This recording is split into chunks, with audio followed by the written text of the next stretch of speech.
What up, skirmishers? It's your pal Graham. I'm doing some more Tours of Duty content for Star Wars Legion.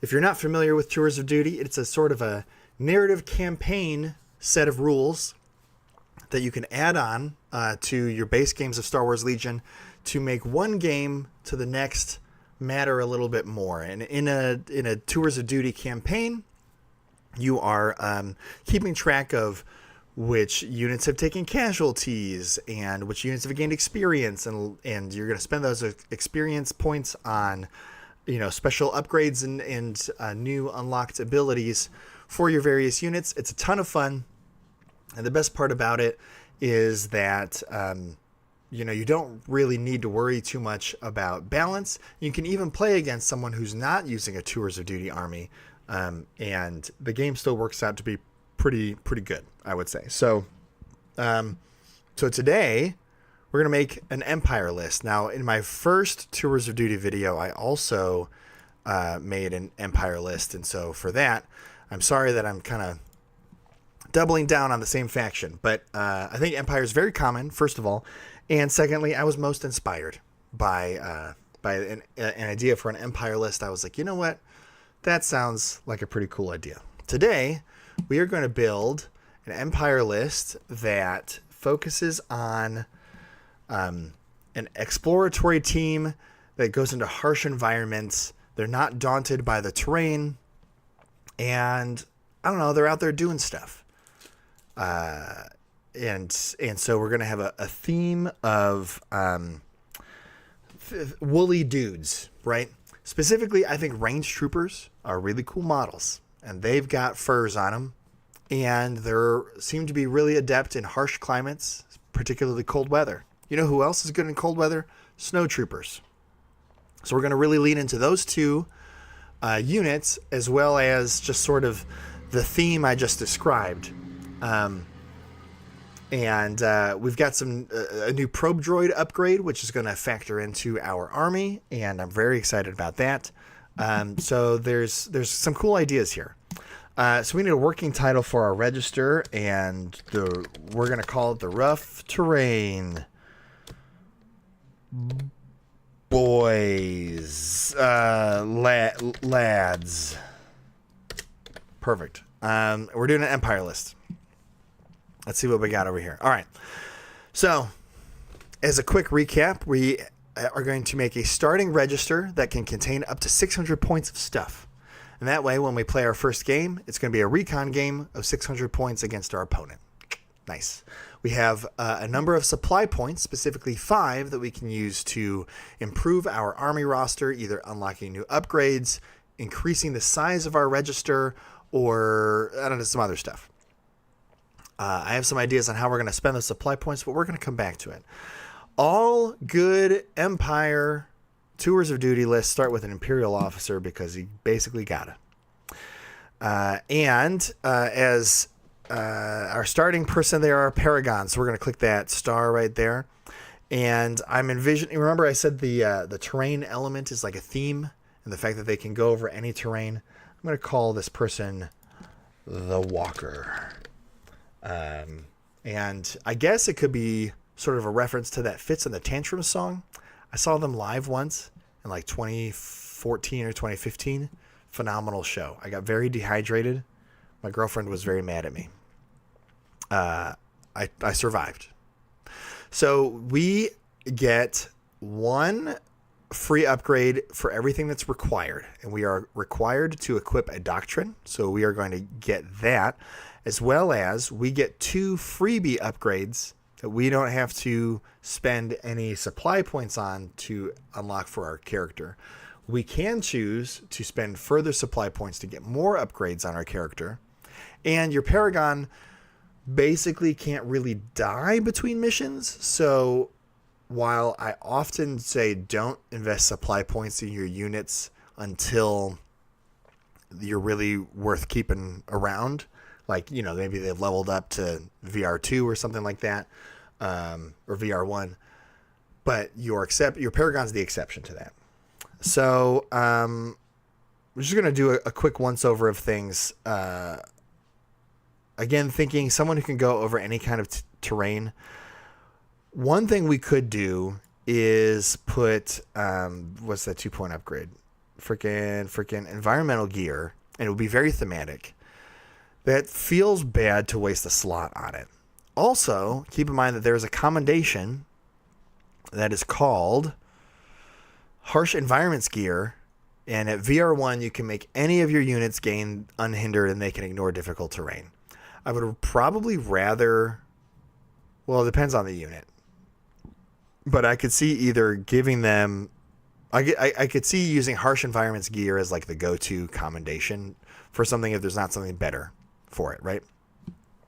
All that to say, probably not going to put unhindered on my Imperial officer here. One thing that I thought was cool about this army is that if they're going into harsh environments, there's probably not like a lot of civilization there, so they're probably exploring. And you know what you want to take with you when you're exploring is probe droids. And so that's a third unit I like to focus on top of the snows and the range troopers is probe droids. And this little guy, this little Imperial officer can take a probe droid. It's called a seeker droid. It's right here, and it gives you a little shield. And then if you ever recover, you can get your shield back. Beep, beep. And then it gives out observe tokens. Huh, that's pretty cool. So we're going to put a little seeker droid on this guy. I really feel like it fits the theme of what I'm trying to go for. Shields don't work in melee, so I am not going to take either of the batons. I could still take the heavy blaster pistol if I want this officer to lend itself to warfare. I do like the idea of like the grizzled veteran, calloused, thick skin, mentally, emotionally, physically, and he's a veteran. He's been around a long time, so he doesn't have a problem blasting fools. And so part of me does want to give him the heavy blaster pistol. Does also give him target 1, so potentially if I'm giving him orders, he's getting aims, and he can spend the aims on the lethal or the long shot. Alternatively, you can just use the base gun, which is like bad. 1 black, 2 white, surging. You're gonna get like a hit or 2. If you're not equipping a weapon on this guy, you probably don't want to spend a ton of actions during the game attacking, so then you can give him something else to spend those actions on, either handing out tokens or something else. So with those thoughts in mind, let's take a look at these different doctrines I could take. So Academy Trained, look at that. Action Strategize 1. Great example of like, you take Academy Trained, you don't have to put a weapon on this guy because he can spend his actions just giving out tokens to other people. Legit. Defend in Depth. A friendly unit within range 1 can retain an aim token at the end of the round. Cool. And then it can spend an action to give out an aim token with spotter 1. And then also gains prepare position and aid and placement trooper. Maybe not terrible. The prepared position kind of makes me think of like the range troopers that are just going to like park it like 12 inches up the board and just shoot dudes all game. It seems okay. Tip of the Spear. You can remove a suppression token from a friendly unit. You can aid Imperial Trooper units. So if you get any tokens, like from that heavy blaster, getting that target 1 aim, you can actually hand that off to someone else. Tactical 1, whenever you move, you can also give out aims. Very good. And direct core units, core trooper units specifically, so you give out a friendly order. Always useful. I'm most drawn to doing a Tip of the Spear with that heavy blaster pistol. And what this means is that if I give the walker an order with target 1 on the heavy blaster pistol, I get an aim that I can immediately aid to someone else. But I also have tactical 1, so whenever I move, I can gain an aim that I give to someone else. Or I can keep any of those aims and activate some of the keywords on this blaster pistol. So lethal 1 or long shot both require aims to get pierce or range 3 respectively. So that feels like a pretty good little package. I like the seeker droid as a way to like keep them alive a little bit longer while you're blasting them with the ranged pistol. So far, I have not taken the holy item that is known as command and control uplink, which seems very good.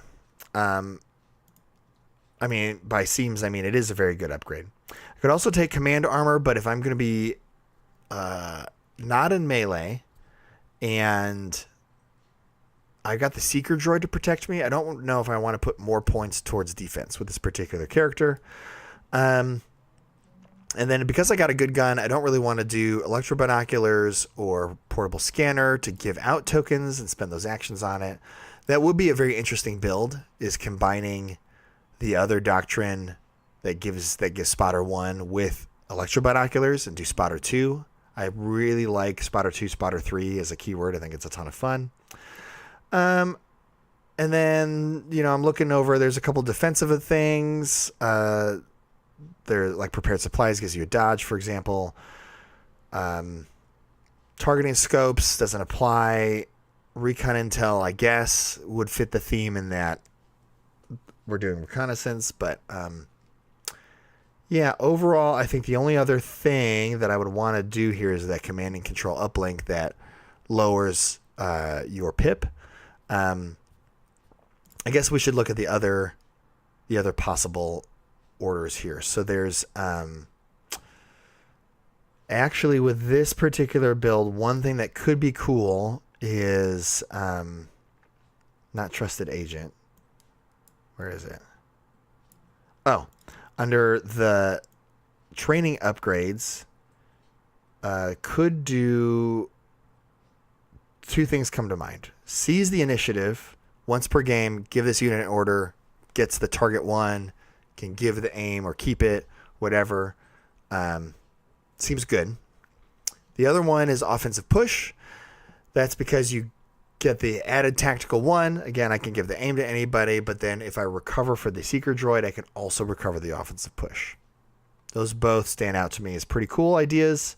The rest of them, less so. Up close and personal is a fun one, but I don't really want to get that up close and personal if I can help it. And then improvised order is always good. That would be another one to take that I would get back on the recover with recharging shield. So could also do like lead by example to get Inspire 2. I will note that Tip of the Spear does get to remove a suppression token whenever this unit's issued an order. Okay, here's what I want to do. I like the idea. So there's a bunch of upgrades that I want, right? I really want improvised orders, and I like the idea of that seize the initiative, right? Because I get the order, I remove a suppression from somebody else, I get an aim from target 1, which I can give to somebody else.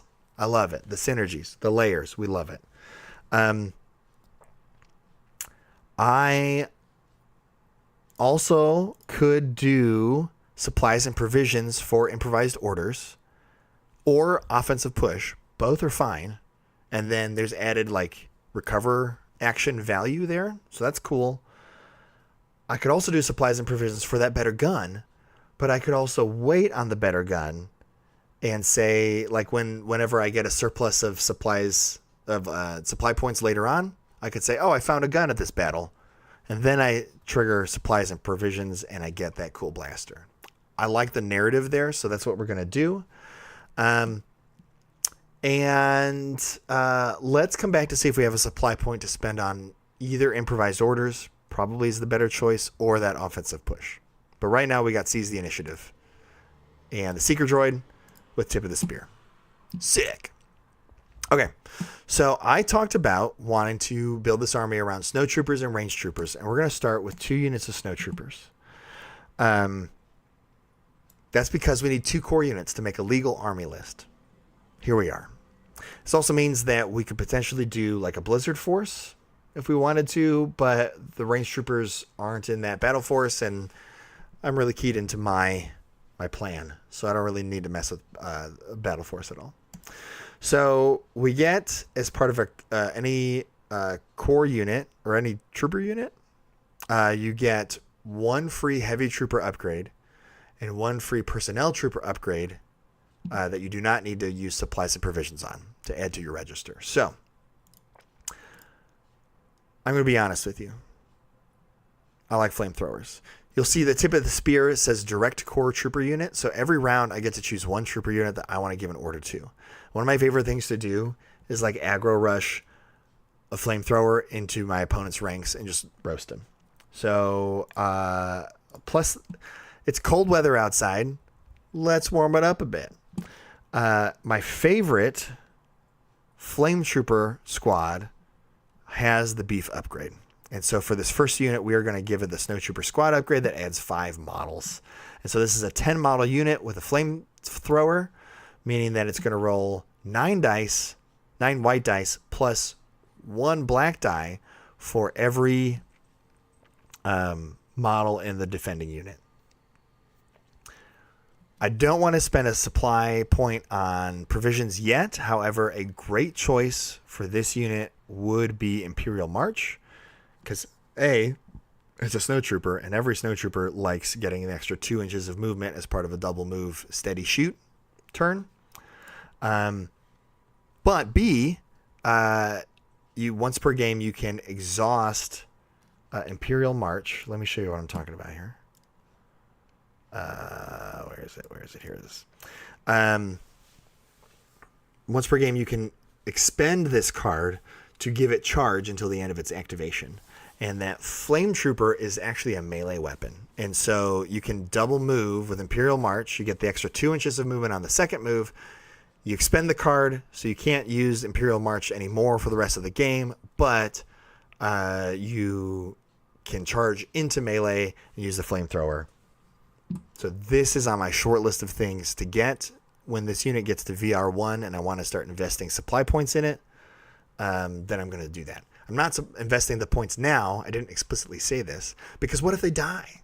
And if they're a range 1 unit, they're going to get shot to pieces, which means that they're going to die a lot. Like they're going to get defeated a lot. And then there's a chance that they could just go out of commission if I roll poorly on my casualty check. So that's why I wait till they're VR1. And then I'm willing to throw some supply points at them for upgrades. And then, because they get their VR1 ability, then I can throw maybe an extra upgrade like Imperial March on them. And then I'm willing to spend a supply point on medevac to prevent them from becoming casualty to further. Okay. So then we got another Snowtrooper unit here. And I mentioned my theme idea of probe droids. Well, there's a new, as of May 2026, there's a new heavy upgrade for Imperial Trooper units called the Imperial Probe Droid. And we're going to add it to this unit because it's a Snowtrooper unit, it's a core unit, and therefore it also gains another heavy trooper slot. However, I believe I would have to spend a supply and provision point to get that additional heavy. When this unit declares an attack against the enemy unit, you can exhaust this card to convert an observation token on the target to an aim token for you. And then you can also exhaust this card to observe 1 to give out observation tokens for other units. So if you bring a bunch of probe droids, they all kind of synergize with one another. You know who else gives out observation tokens? Is our little seeker droid that we got on the Imperial Officer. Hey now. Yeah, baby. We're cooking with gas. That's what I'm talking about. So we have access to another heavy weapon slot, again, that would cost a supply point, and we would use their request reinforcements aid request with that supply point to get a heavy weapon like an ion gun specifically. So let's go back to the probe droid. So we like observation tokens in our army. It is decided. I also want a personnel on here. Here's what I'm going to do. We're going to put a medical droid on this squad. Why? Because we're going to put some high value troopers in this army to the tune of range troopers. If you have range troopers that are backed up by medical droids, I feel like that's pretty resilient. So as a reminder, range troopers do have built-in armor 1.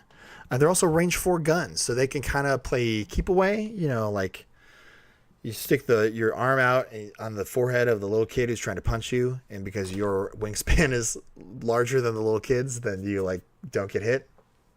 That's what range troopers can do. So they have armor 1, range 4, so they're a little bit defensive. Obviously, red saves. And I do want to lean into the theme of the range troopers a bit with this army too. So we're adding range troopers to the army here. They only have one option for personnel, and I do want to use it. It's a 15-point model, which is like a little expensive, but it's fine.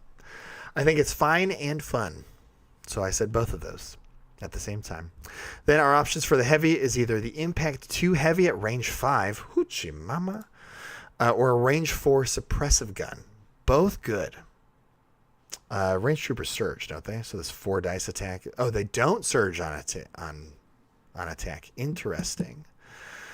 So the 4 die gun is a little bit less good than I thought. Off the top of my head, I think it averages 1.5 hits on itself. And then your range troopers are throwing 4 black, or I guess 5 black with the extra trooper.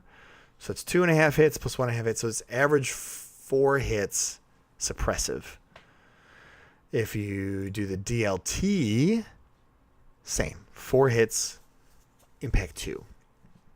I'm going to start with the impact gun. I have a feeling that unless I start throwing in a bunch of stormtroopers that have rockets on them, I don't have a lot of good anti-armor. I'll start with the DLT. I can always change that before we start playing. So here's the core of my army. It's 4 units. It's not enough. How many points are we at? 352. We're like halfway there. A couple things to add. 1, range trooper. I could just add another unit of range troopers because the models are sweet and that's the theme of my army. Probably would do that eventually. Whether or not I want to do that as part of my initial 600, I'm not sure. Other thing I can do is I could find a way to get probe droids into my army. Now the problem with a probe droid is that you need a special forces unit because it's a detachment special forces. And I'm not sure which special forces unit to use. My initial thoughts are scout troopers are doing scouting. So that's like recon. Like we're doing recon on this like harsh weather planet. But otherwise don't do anything thematically for me. They just have scout in the name. Imperial Special Forces infiltrate because they're kind of pilots, right? So you like drop them in. You like airdrop them in. And that does make sense for my army in terms of dropping dudes in. So that could be fun. They're very aim hungry. And so I would want to find a way to generate more aims for them. Maybe through another like exemplar commander or imperial agent or something like that. I could also do death troopers, which are one of my favorite units, and they could be like my elite drop trooper types. If I did death troopers, though, I would want a way to try to get them up the board a little bit. And so the thought that I'm having is airdrop in death troopers off the back of a lat. Oops, I'm scrolling the wrong way. So let's talk vehicles. I think armies are more fun if you have vehicles in them. What are my vehicle options? So I have the lat. I could drop in death troopers. That's one option. I could have the ATST. All-terrain is what AT stands for. So it does make sense. I think all-terrain scout transport. I don't know what the rest of it stands for, but it seems like that would be fine. All-terrain definitely makes sense. You know, you can envision the Snowtroopers being backed up by the ATST walking around in this harsh environment. Really fits the open environments the most. I guess Endor was a forest, and you had ATSTs walking around there. I was thinking like a jungle might be too dense. I'm overthinking it. Snowtroopers don't want to go to a jungle. Are you kidding me? Sweat like crazy. I could put in a Gav. I feel like Gavs aren't very good at all-terrain stuff. So I'm going to skip him. I could put in Uwilo. Kind of feeling the same thing. Also really want some mercenary synergies. I'm not really feeling that with my theme. Could do speeder bikes. Definitely an option. However, I already have the machinations to put in 2 squads of range troopers. So do I really want to put in a speeder bike? Like 2 range troopers and a speeder bike? That I feel like you usually want swarms of speeder bikes. So all that said, we're going to do it. We're going to do a LAT, airdropping in a squad of death troopers. We're going to build these units out, and then if I still have points in my 600, I'm going to do a probe droid. And that way observe 3. We talked about how the army wants observe tokens. I think that would be a lot of fun. That's real neat. Okie dokie. So, if I'm airdropping my death troopers, I am leaning into probably their more close range stuff. One thing that's important to note about death troopers in Tours of Duty is that they only get one initial upgrade, which is their heavy, which could be a probe droid, which I already talked about, or a heavy trooper. I'm going to choose the heavy trooper because it's good. It's expensive, but it's good. The probe droid adds an extra health, but not the extra heavy weapon slot, because that's only for core units that the probe droids add the extra heavy weapon slot. So I feel like it's just a weird pairing. I guess that world would be, I'm going to be rolling 8 white attack dice at range 2. And so then I want to get aims. And so then I'm using the probe droid to turn observe tokens that other people put out there into aims that I then would reroll 4 dice with precise 2. I think I just would rather have the heavy. I feel like that's cool and better. So one thing to note is that I would have to use supplies and provisions to get access to the E11D, which is free points. This will let me do blast at range 2. There's also the threat range from the suppressive gun at range 4 is pretty significant, where so you drop the death troopers out of the LAT, and then they can shoot at range 4 with the suppressive guns and the heavy, and then second action move behind a building. So that's pretty good. Then later on they can recover to get back the grenade launcher as they move up the board into that range 2 range band, where I kind of want them to be sort of these drop trooper types. Shock troopers. Shock drop shock troopers. Is that a Halo thing? I can see spending supplies and provisions on these guys. They would also make a good target for my heal bot, my medical droid, because they're pretty expensive per model. So here's my death troopers. Again, I don't really want to spend a lot of supply points on them for now, so I'm just going to leave them as is. But like I said, probably I would use the supply points on that E11D so that they all have a ranged 4 attack coming out of the LAT and then can hide behind a building. So let's talk about the LAT. Right now, I've got the range trooper with impact 2 on the heavy. Very good. And then no critical or anything else on their guns. And then I've got the death trooper with an impact 1 rifle and a flamethrower and a bunch of white dice from the Snowtroopers. So I do want more impact. I am also considering spending supplies and provisions on an ordnance for armor piercing shells. The incentive for me to get this upgrade early is that the LAT is Arsenal 2 but only has 1 weapon. So it's literally not doing anything. It's literally rolling half the dice it could be when it attacks. And so then it kind of begs the question, am I just spending 90 points on a way to transport my Death Troopers a little bit further up the board? I mean, you get a whole unit out of it that's speed 2 hover, and so you're flying around and you can play objectives. And, you know, the twin laser cannons will get a couple hits, but I'm not wowed by it. Let's say that. So, also, like, I could put a pilot on it. I could put the Imperial TIE pilot, make it a speed 3 dude running around.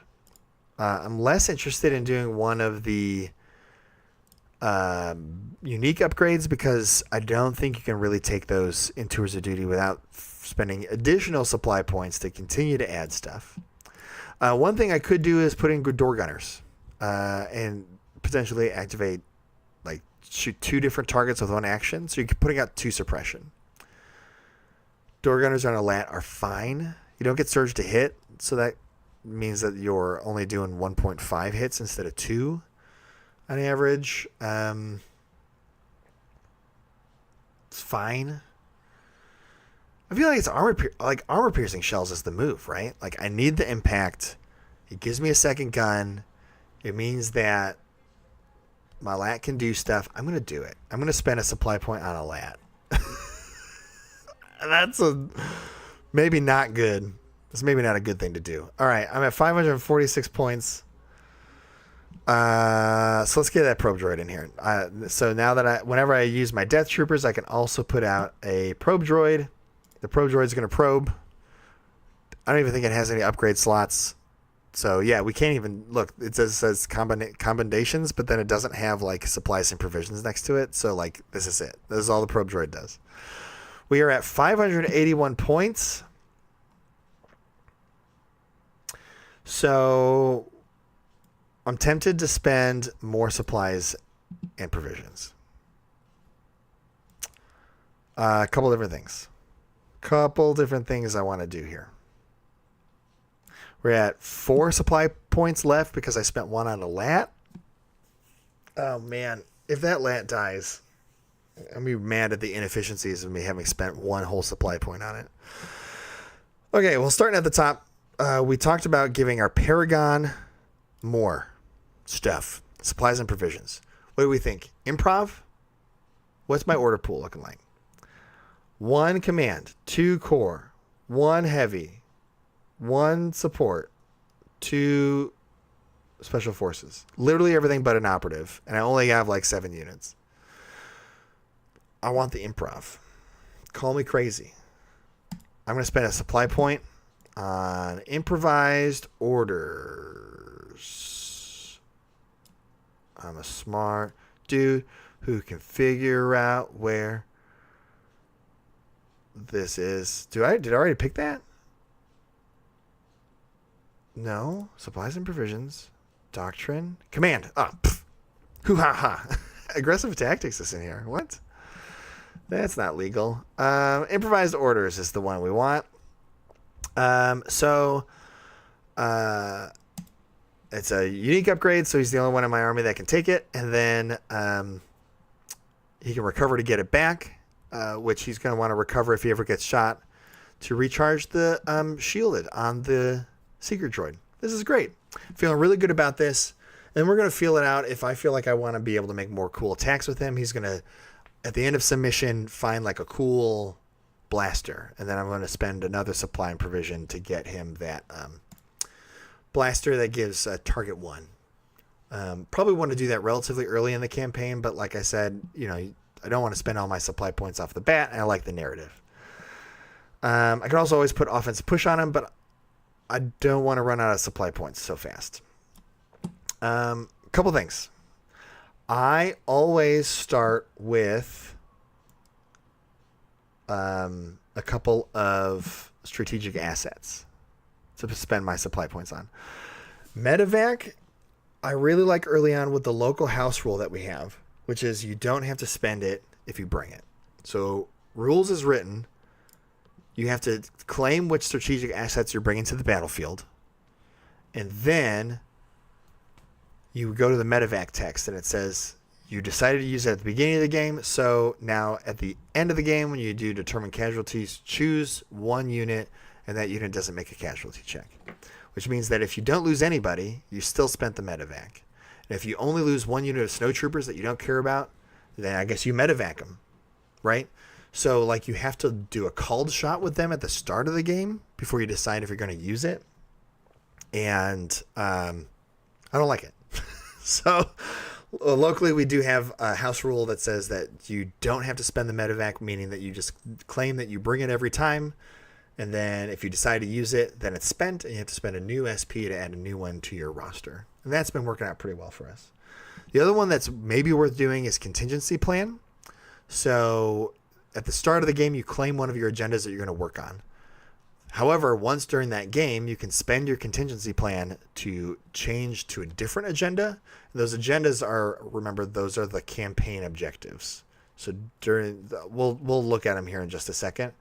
But the flexibility of contingency plan is like really nice. I'm going to hold off on doing that for now. I am going to do the medevac to help make sure that my LAT doesn't die.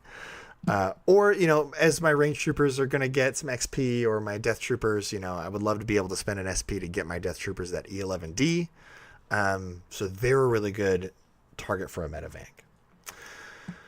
I have 2 SP left, and I usually don't like to spend all of them in case I play my mission once and I'm like, oh my god, why did I not have this? So here's what I would do. I would either add a contingency plan to my death trooper. Sorry, I would either take contingency plan, or I would do an E11D on my death trooper. I got a heal bot. Let's just make sure the death troopers never die. Just run away if they're going to die. I'm going to spend a supply point on supplies and provisions to get my death trooper an E11D that feels right in my heart. I have 1 supply point left.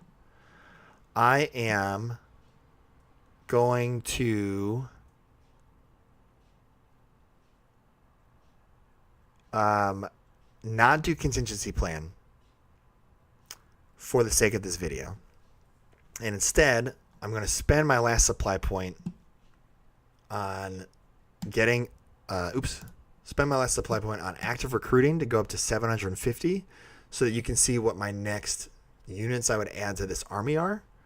For your first game, you'd be fine not spending those supply points, or not spending that last supply point. You could just like sit on it in case you need something else. Or you can do contingency plan if you want.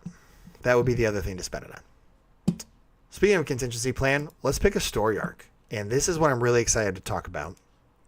Is we've got Bring Peace to the Galaxy. That's the Empire themed one. You can choose any of them. But Bring Peace to the Galaxy gives your commander Ruthless. That would be one way for me to get like Flamer Snowtroopers up the battlefield, is by giving them an extra move action with Ruthless. Otherwise, you've got this cool thematic scenario that's kind of fun. But then you would look at your agendas when you're deciding on which, what are these called? Story arc that you want to choose. You look at the agendas and you would decide which agendas you want to try to do and what their rewards are. Usually the rewards are going to give you experience points, supply points, remove setbacks.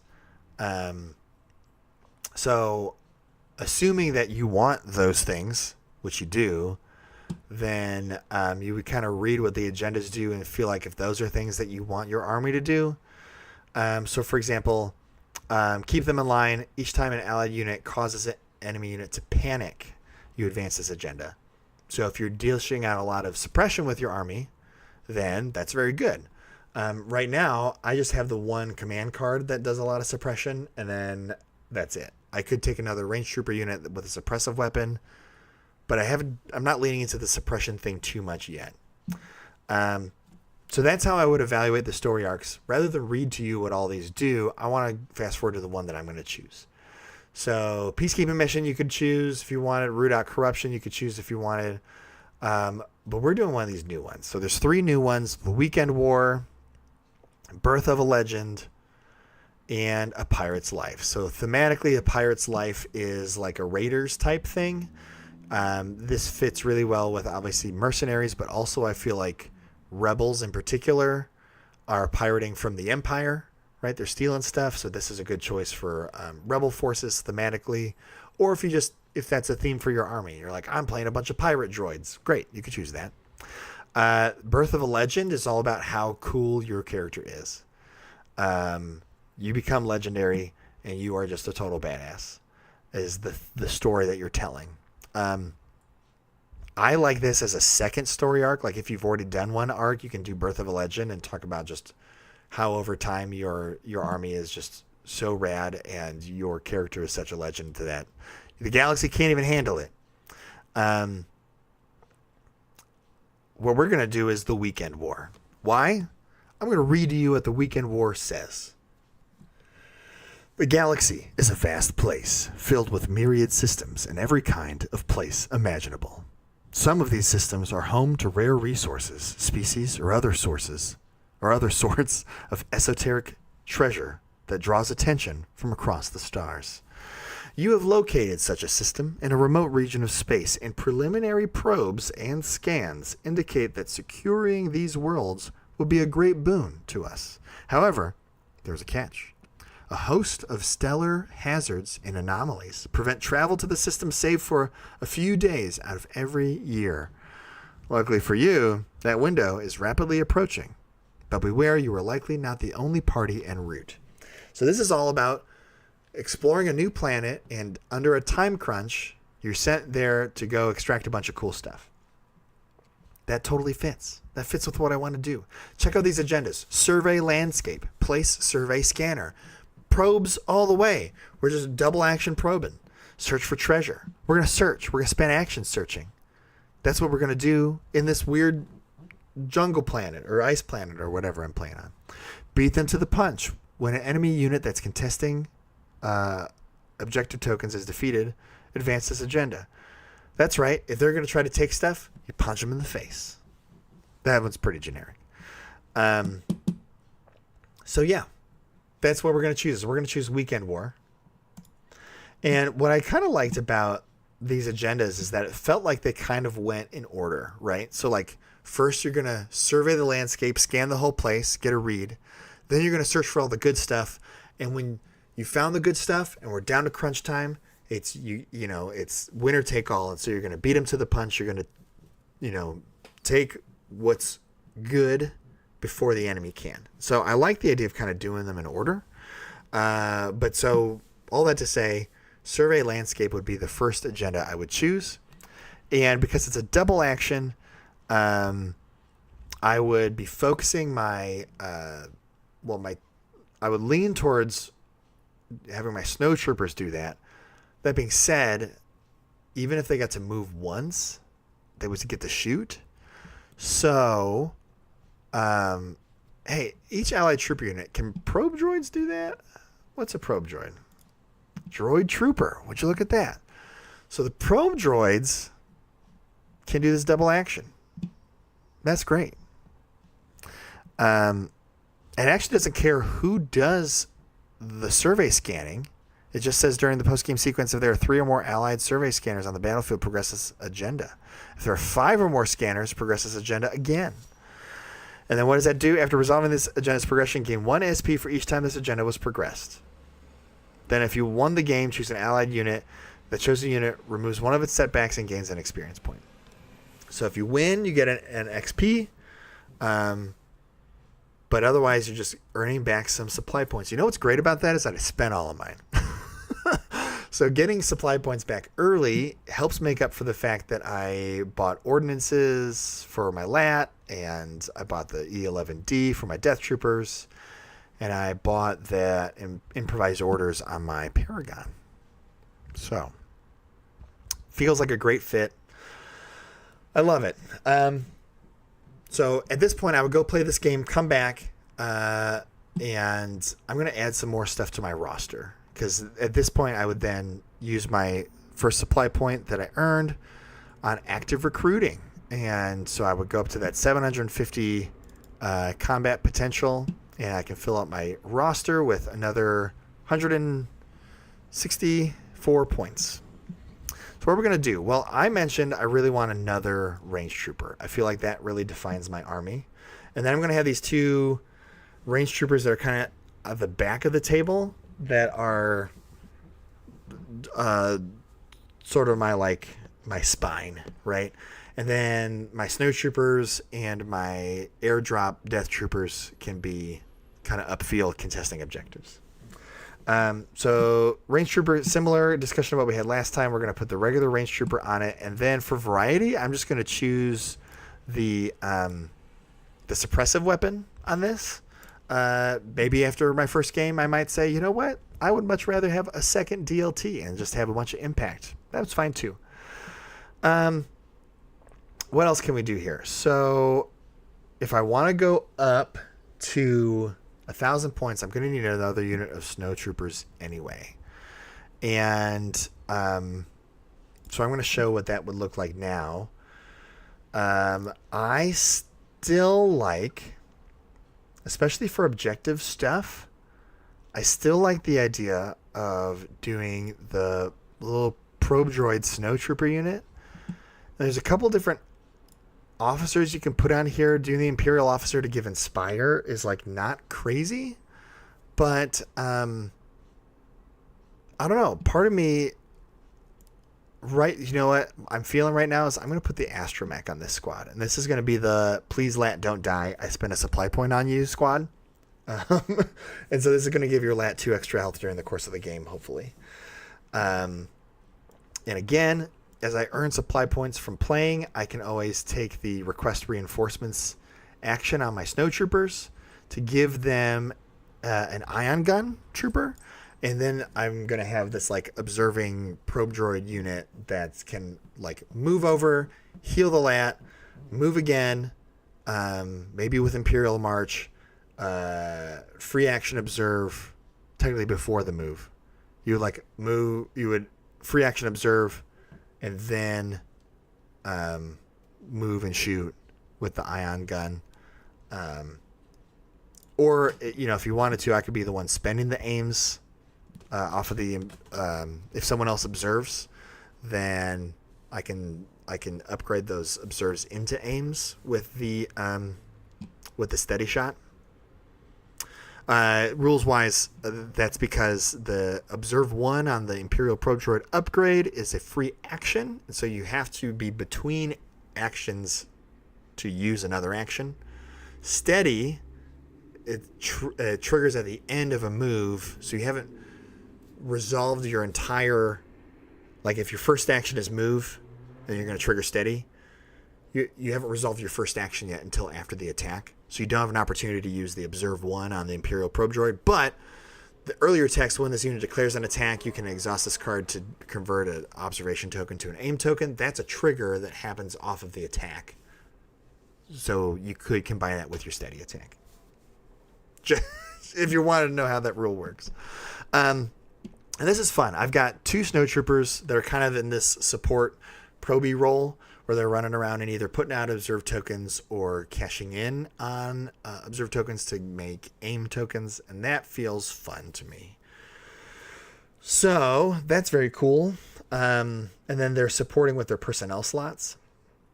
And I got a Flame Trooper squad, and that's going to be a great use of aims. This is one where I would love to put Imperial March on specifically. If I were going to spend the supply point, I would want to put it on... What's the name of the Snowtrooper squad? Face Melter Squad. All right, so Face Melter Squad is one that I would put Imperial March on, so I can get that charge flamer combo I talked about earlier.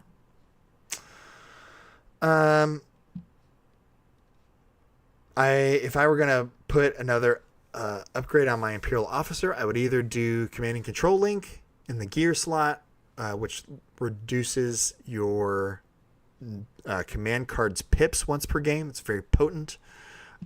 Or I would do offensive push if I'm finding that I'm recovering pretty regularly, and I would like to get an extra aim token out of that recover action.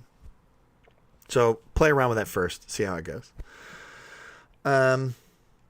Yeah, so out of Snowtroopers, we've got Repair Squad. Repair Squad Q. And then we've got Medic Squad K. Just putting some cool letters on here, you know? Cool letters is the way to go. LAT is airdrop designation GC 77. 7's one of the coolest numbers. So we put 2 of them in there. Death Troopers, this is Drop Squad V. Yeah. And that way if they die, I can make Drop Squad Z, or like a different Drop Squad. Totally different. It's great. Death Troopers, I could also see potentially putting another upgrade on there. Maybe even like an up close and personal. Might not be crazy with them. Or do Sentinel, I guess. Offensive push is always good on them. Assuming that you want to like move and shoot and then later recover to flip your E11D over. That might not work with how I'm using them actually, so I'd have to play it and see. And range troopers, we've got Spine Squad A, Spine Squad Alpha, and then Spine Squad Beta. Great. So I've named all my units, and that way if any of them die or they get certain setbacks or things like that, I really associate it with like the name. So Spine Squad B is the one that's got the double injuries, and I'm really hoping that I can complete my survey landscape and win the game so that I can remove one of those injuries, remove one of its setbacks. Yeah. Hey, what else would I add? Oh, I'm at 750 points. I wasn't even paying attention. I added the range trooper and the extra scout trooper, and look at that. If I were going to add more units to this army, I would consider adding a second LAT with a second Death Trooper squad to get a second probe droid. And that's like a whole contingent. Alternatively, if I don't want the LAT, I would then just use Imperial Special Forces, and them infiltrating is like them getting dropped in.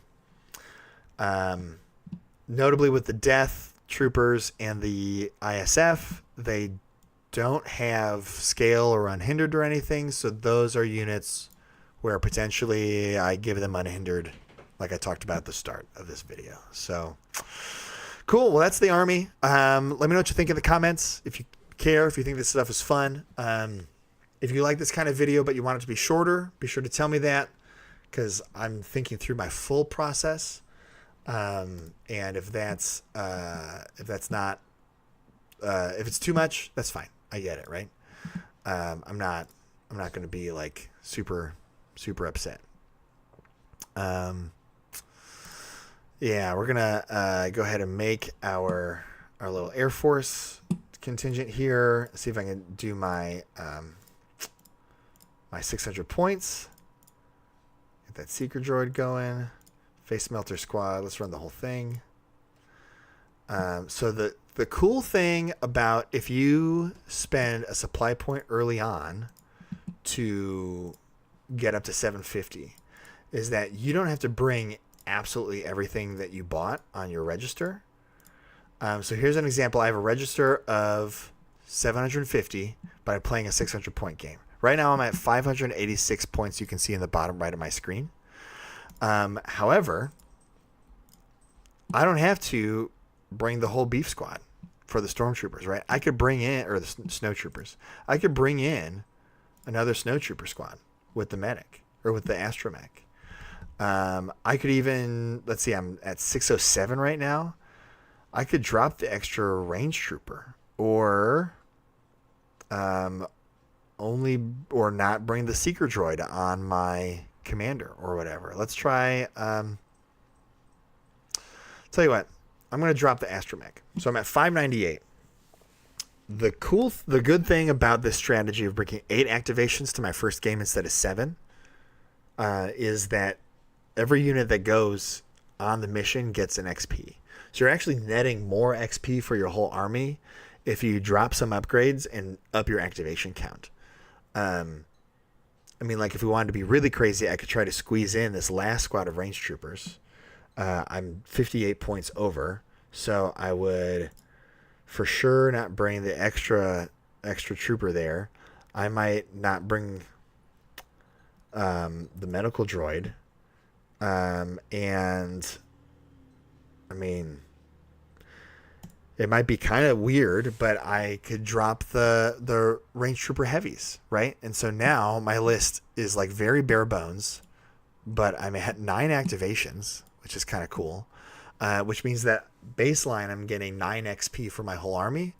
And then as you up the number of points you're playing against your opponents, like next game, let's play 700 points. Awesome. Well, now you just, you've got more XP for your whole army, and then that extra 100 points, you're just putting those upgrades back in. So you put in all your range trooper upgrades, for example. That's like another 90 points. And so that would get you to your 700 point game.